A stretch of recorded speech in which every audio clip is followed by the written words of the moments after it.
کون ہے جو مجھ سے یہ باتیں سیکھے اور ان پر عمل کرے یا ان کو سکھائے جو اس پر عمل کرے؟ اللہ کے نبی نے کیا فرمایا؟ کون ہے جو مجھ سے یہ باتیں سیکھے اور اس پر عمل کرے یا ان کو سکھائے جو اس پر عمل کریں؟ ایک طلب پیدا کی، کون ہے؟ حضرت ابو ہریرہ رضی اللہ عنہ نے عرض کی، اللہ کے رسول میں سیکھوں گا، اس پر عمل کروں گا اور انہیں سکھاؤں گا جو اس پر عمل کرے۔ تو آپ صلی اللہ علیہ وسلم نے میرا ہاتھ پکڑ لیا۔ حضرت ابو ہریرہ رضی اللہ عنہ فرماتے ہیں کہ اللہ کے نبی نے میرا ہاتھ پکڑ لیا اور 5 باتیں گنوائیں، 5 باتیں گنوائیں کہ ان 5 کو سیکھو اور ان پر عمل کرو۔ پہلی بات فرمائی، اتق المحارم تکن عبد الناس، حرام چیزوں سے بچ جاؤ، حرام چیزوں سے بچ جاؤ تو تم سب سے بڑے عبادت گزار بن جاؤ گے۔ ہاں، آج ہمارے ذہنوں میں سب سے بڑا عبادت گزار کون ہے؟ بہت تہجد، بہت صلاۃ التسبیح، بہت اشراق، بہت قرآن، بہت قرآن کے ختم، بہت روزے، بہت تراویح، بہت اور آپ نے کیا فرمایا؟ سب سے بڑا عبادت گزار کون ہے؟ جو حرام چیزوں سے بچ جائے۔ ایک آدمی فرائض کو پورا کر رہا ہے اور حرام سے بچ رہا ہے تو آج کے دور کا وہ کیا ہے؟ بہت بڑا۔ اس زمانے میں تھا تو آج کے دور کا تو ولی اللہ ہے، سب سے بڑا عبادت گزار۔ حرام چیزوں سے بچو۔ اب حرام کیا کیا ہے؟ دیکھو ہمارے ذہنوں میں شراب حرام، کتا حرام، سور حرام، جس طرح یہ حرام ہے بہت ساری چیزیں حرام ہیں بھائی۔ بعض چیزوں کا دیکھنا حرام ہے، بعض چیزوں کا سننا حرام ہے، بعض چیزوں کا بولنا حرام ہے، بعض چیزوں کا پہننا حرام ہے، بعض چیزوں کا خریدنا حرام ہے، بعض چیزوں کا گھروں میں رکھنا حرام ہے۔ جو بھی حرام کے درجے کی چیزیں ہیں اس سے بچو، جو بھی حرام کے درجے کی چیزیں اس سے بچ جاؤ۔ ہاں، ایک آدمی نے نا رشوت کے پیسے جیب میں ڈالے ہوئے ہیں، رشوت کے پیسے نا، اور گوشت کون سا تلاش کرتا ہے؟ حلال کا۔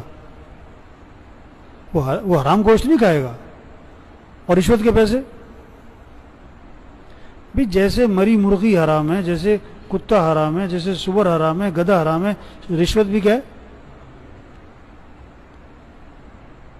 تو گوشت میں حلال حرام سمجھ میں آتا ہے لوگوں کو، پیسے بھی نہیں سمجھ میں آتا۔ بہنوں کو وراثت میں حق نہیں دیا، یہ حرام کھا رہا ہے۔ حرام چیزوں سے بچ جاؤ، تم سب سے بڑے عبادت گزار بن جاؤ گے۔ دوسری بات فرمائی، وَرْضَ بِمَا قَسَمَ اللَّهُ لَكَ تَكُنْ أَغْنَى النَّاسِ، اللہ کی تقسیم پر راضی رہو، اللہ کی تقسیم پر راضی ہو جاؤ تو تم سب سے بڑے غنی بن جاؤ گے۔ اللہ کی تقسیم پر بھی، اللہ کی تقسیم ہے، نہ کسی کو گورا بنائے کسی کو کالا بنائے، کسی کا قد لمبا ہے کسی کا قد چھوٹا ہے، کسی کی ناک بڑی ہے کسی کی چھوٹی ہے، کسی کی لمبی ہے، کسی کو اللہ نے بہت خوبصورت بنایا، کسی کو بہت سادہ شکل بنایا، کسی کو مالدار بنایا کسی کو غریب بنایا، کوئی جھونپڑے والے کے گھر پیدا ہو گیا، کوئی مال والے کے گھر پیدا ہو گیا، کوئی ساری زندگی سائیکل پہ رہتا ہے، کوئی ساری زندگی گاڑی سے نہیں اترتا ہے، کوئی جہاز سے نہیں اترتا ہے۔ یہ تو اللہ کی تقسیم ہے۔ کوئی روز ہسپتال اور ڈاکٹر، اور کوئی ماشاءاللہ کوئی کبھی ہسپتال جاتے ہی نہیں، کسی کا روز ہی بچہ بیمار، کوئی بیوی۔ اللہ کی تقسیم ہے۔ اب کسی کا بچہ معذور ہے، اب اس میں آدمی کیا کر سکتے ہیں؟ یہ اللہ کی طرف سے۔ اللہ کی تقسیم پر راضی رہو۔ کوئی ایک دن میں لاکھ روپے کما لیتا ہے، کوئی پورے سال بھی نہیں کما پاتا ہے۔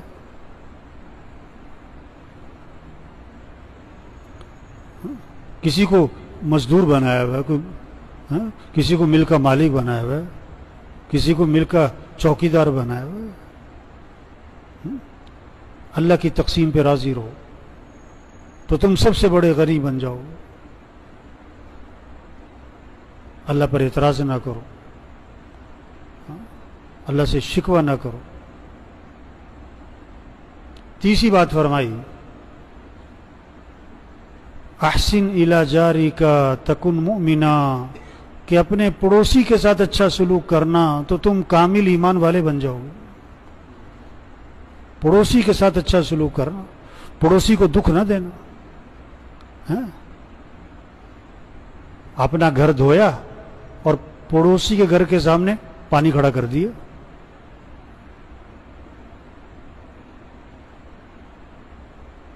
اپنے گھر کی صفائی کی اور کوڑا کہاں ڈال دیا؟ پڑوسی کے گھر کے سامنے کوڑا ڈال دیا. نہیں نہیں نہیں, پڑوسی کو دکھ نہ دینا.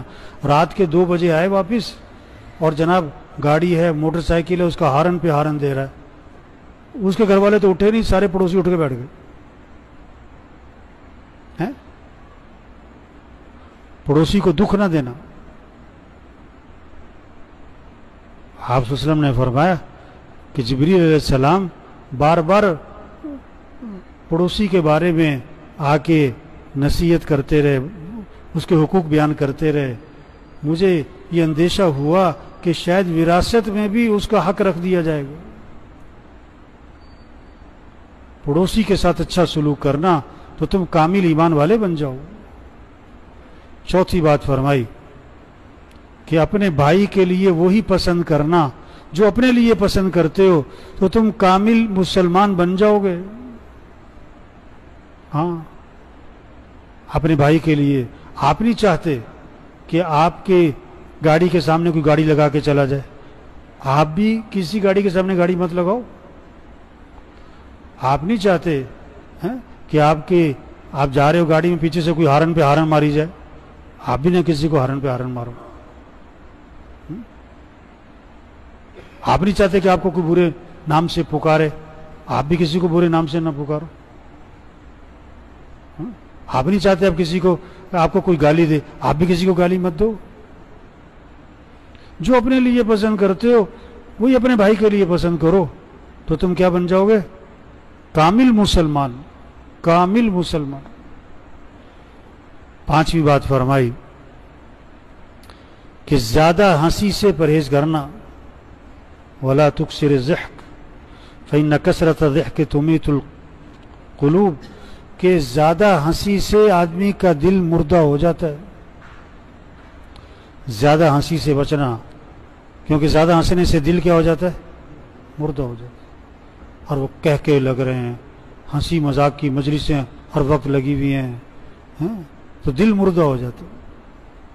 اور جب دل مردہ ہو جاتا ہے پھر نیکی کا شوق نہیں رہتا, اعمال کا شوق نہیں رہتا. اور جب دل مردہ ہو جاتا ہے تو اچھائی اور برائی کی تمیز ختم ہو جاتی ہے. تو یہ 5 نصیحتیں آپ صلی اللہ علیہ وسلم نے حضرت ابو ہریرہ رضی اللہ عنہ کو فرمائیں کہ ان کو سیکھو اور ان پر کیا کرو؟ عمل کرو. اور انہیں سکھاؤ جو اس پر عمل کریں. تو سب نیت کرو کہ ان 5 پر عمل کرنا ہے انشاءاللہ, اور انہیں سکھانا ہے جو اس پر. آپ نے حدیث سنی, آپ دوسروں کو جا کے سنو. اللہ کے نبی نے کیسے شوق پیدا کیا کہ کون ہے جو سیکھے گا میرے سے, اور پھر ہاتھ پکڑ کے سکھایا. ہاتھ پکڑ کے محبت کی وجہ سے, شفقت کی وجہ سے, تعلق کی وجہ سے 5 چیزیں سکھائیں. پھر اللہ سب کو عمل کی توفیق نصیب.